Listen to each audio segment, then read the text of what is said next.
हे दोस्तों, welcome to this channel. मैं हूं राहुल और आज के इस वीडियो में हम जानेंगे कुछ यूआई डिज़ाइनिंग के रूल्स एंड प्रिंसिपल्स के बारे में। इसके साथ साथ कुछ टिप्स एंड ट्रिक्स को भी देखेंगे इस वीडियो में। तो अगर आप यूआई डिज़ाइनिंग के फील्ड में एक बिगिनर है तो ये वीडियो आपके लिए बहुत ही हेल्पफुल हो सकता है। तो वीडियो को पूरा देखते रहिए, आपको बहुत सारी इंटरेस्टिंग चीज़ें पता चलने वाली है। तो चलिए देख लिया जाए।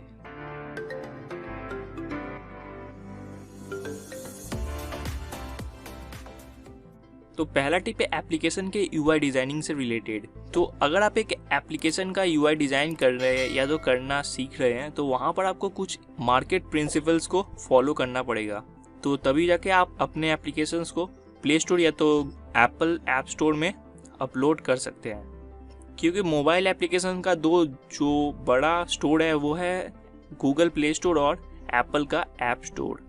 और हर साल गूगल और एप्पल अपने अपने जो इवेंट्स रखता है जहाँ पर वो अपने इकोसिस्टम से रिलेटेड जितना भी न्यू अपडेट्स है वो डिस्कस करता है। तो अगर आपको इन सभी अपडेट्स को फॉलो करना है तो आपको गूगल के इवेंट जिसको गूगल I/O कहा जाता है और एप्पल का भी एक इवेंट होता है जो कि जून जुलाई के महीने में होता है। तो ये दोनों इवेंट को आपको अच्छे से फॉलो करना पड़ेगा और यहाँ पर क्या क्या न्यू प्रिंसिपल्स आ रहे हैं उन सभी को आपको देखना पड़ेगा। इसके अलावा अगर आप जो एग्जिस्टिंग प्रिंसिपल्स है अगर आप उनके बारे में जानना चाहते हैं तो वो जाके आप गूगल या तो एप्पल के वेबसाइट में चेकआउट कर सकते हैं। उनका लिंक आपको डिस्क्रिप्शन में मिल जाएगा।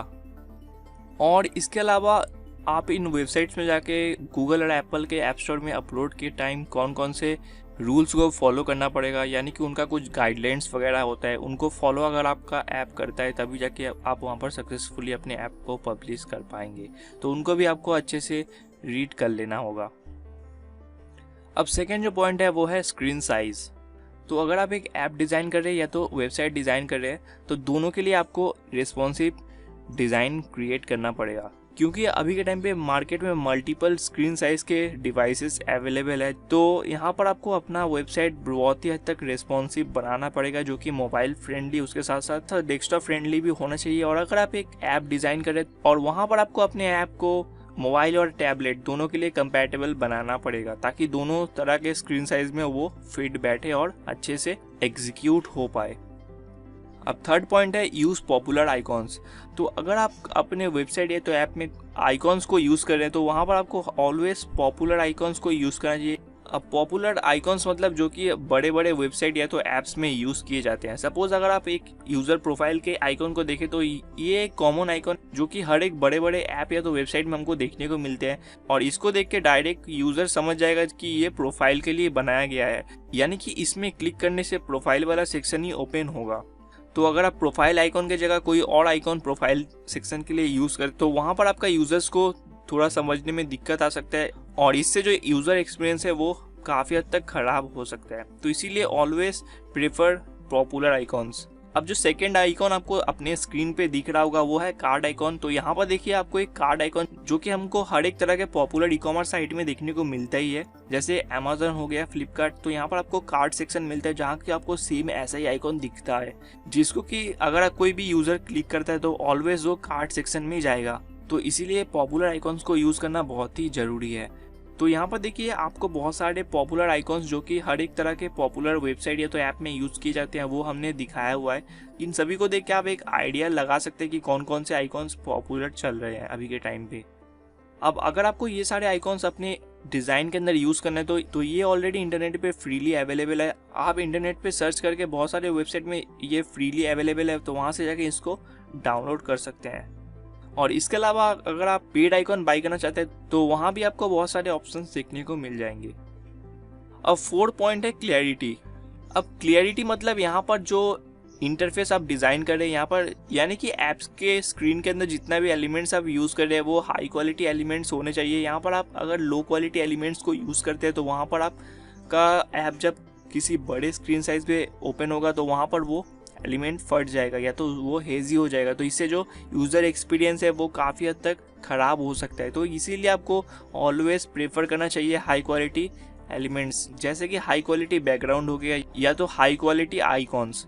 तो ये सभी आपको अच्छे से देखना पड़ेगा। इसके अलावा जो एलिमेंट्स के बीच में गैपिंग होता है, यानी कि कितना स्पेस दे रहे हैं एक एलिमेंट और दूसरे एलिमेंट के बीच, वो आपको अच्छे से सीखना पड़ेगा। तो ये जाके आपको अपने डिज़ाइन को और भी इम्प्रूव करने में बहुत ही हद तक हेल्प करेगा। अब जो 5th पॉइंट है वो है फॉलो लेटेस्ट ट्रेंड्स। अब ट्रेंड्स यानी कि बहुत सारे न्यू डिज़ाइन हर एक साल निकल के आते हैं और वही सब डिज़ाइन जो पॉपुलर ऐप्स वगैरह है और वेबसाइट वगैरह है उनमें यूज़ किए जाते हैं। तो इससे जो यूज़र का एक्सपीरियंस है वो काफ़ी हद तक इंक्रीज़ होता है, क्योंकि उनको एक रिफ्रेश यूज़र एक्सपीरियंस देखने को मिलता है और इससे वो लंबे टाइम तक एक सेम तरह के ऐप को यूज़ करते करते बोर नहीं होते। तो इसी के लिए आपको अपने ऐप में जो यूज़र एक्सपीरियंस है उसके ऊपर काफ़ी हद तक ध्यान देना पड़ेगा, उसको टाइम टू टाइम अपडेट करते रहना पड़ेगा ट्रेंड्स को फॉलो करके। सपोज आप अगर यूट्यूब को देखें तो यूट्यूब आज से 1-2 साल पहले जैसा था अभी बहुत ही हद तक चेंज हो चुका है। और वहीं अगर प्ले स्टोर और सावन को देखें जो कि आपको स्क्रीन पे दिख रहे होंगे, तो यहाँ पर देखिए प्ले स्टोर में आपको जो इंटरफेस देखने को मिलता है वो काफ़ी हद तक इम्प्रूव हुआ है, जो कि पहले ऐसा नहीं था। ये अभी के जो न्यू ट्रेंड्स है उनको फॉलो करके ऐसा बनाया गया है। और वहीं पर अगर सावन को देखें तो सावन में भी आपको कुछ वैसे ही इंटरफेस देखने को मिल जाएगा जो कि अभी का न्यू ट्रेंड्स को फॉलो कर रहा है। तो ऐसे ही आपको बहुत सारे बड़े बड़े वेबसाइट से आप एक आइडिया ले सकते हैं, या तो ऐप से आइडिया लेकर अपने डिज़ाइन में उसको इम्प्लीमेंट कर सकते हैं।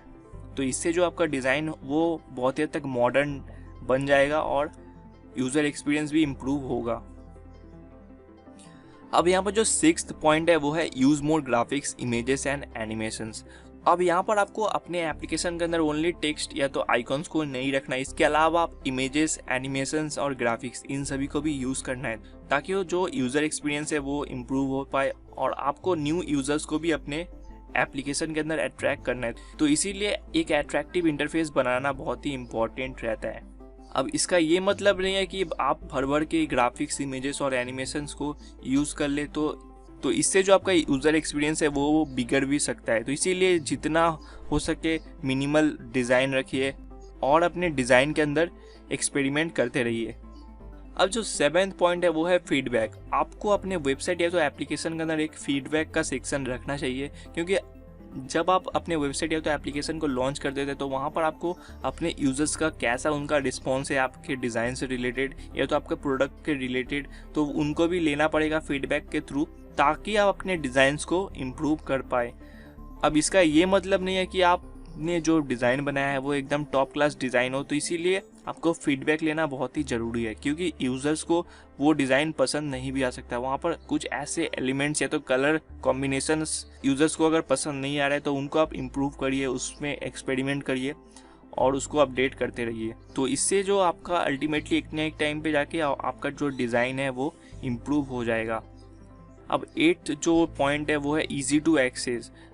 अब आपको अपने डिज़ाइन के अंदर जितना भी सेक्शंस हैं या तो कैटेगरीज वगैरह है वो सभी एलिमेंट्स को ईजी टू एक्सेस करना पड़ेगा, ताकि आपके एप्लीकेशन या तो वेबसाइट के किसी भी सेक्शन को कोई भी यूज़र इजीली एक्सेस कर पाए। और यहाँ पर आपको जितना हो सके सिंपल डिज़ाइन रखना है। अब जो 9th पॉइंट है वो है कंसिस्टेंसी। अब कंसिस्टेंसी यानी कि आपको अपने जो डिज़ाइन यानी कि प्रीवियस डिज़ाइन से जब नेक्स्ट डिज़ाइन में कोई अपडेट करे तो वहाँ पर आपको माइनर इम्प्रूवमेंट ही करने हैं, पूरा अपने डिज़ाइन को चेंज नहीं करना है, क्योंकि आपका जो पहला वाला डिज़ाइन था उसको समझने में यूज़र्स को कुछ टाइम तो लगा ही होगा, और अगर आप उस डिज़ाइन को पूरा चेंज करते तो न्यू डिज़ाइन को भी समझने में यूज़र्स को दिक्कत आ सकती है। तो इसीलिए ये एक तरह से यूज़र एक्सपीरियंस को भी ख़राब करता है। तो यहाँ पर हमको एक ही झटके में अपने पूरे डिज़ाइन को चेंज नहीं करना है। अगर हमारा डिज़ाइन यूज़र्स को पसंद आ रहा है तो वहाँ पर हमको कुछ माइनर इम्प्रूवमेंट करने हैं जो रिक्वायर्ड हो। अब जो 10th पॉइंट है वो है कलर कॉम्बिनेशन। तो यहाँ पर कलर कॉम्बिनेशन किसी भी वेबसाइट या तो एप्लीकेशन में बहुत ही इंपॉर्टेंट रोल प्ले करता है, क्योंकि यहाँ पर एक तरह से कलर्स ही है जो वो यूज़र इंटरेक्शन बनाने में बहुत ही हेल्प करते हैं, क्योंकि अलग अलग कलर के अंदर अलग अलग तरह के साइकोलॉजिकल एस्पेक्ट होते हैं। तो इसीलिए आपको उन सभी को जानना पड़ेगा, सीखना पड़ेगा और कलर कॉम्बिनेशन करना भी आना चाहिए।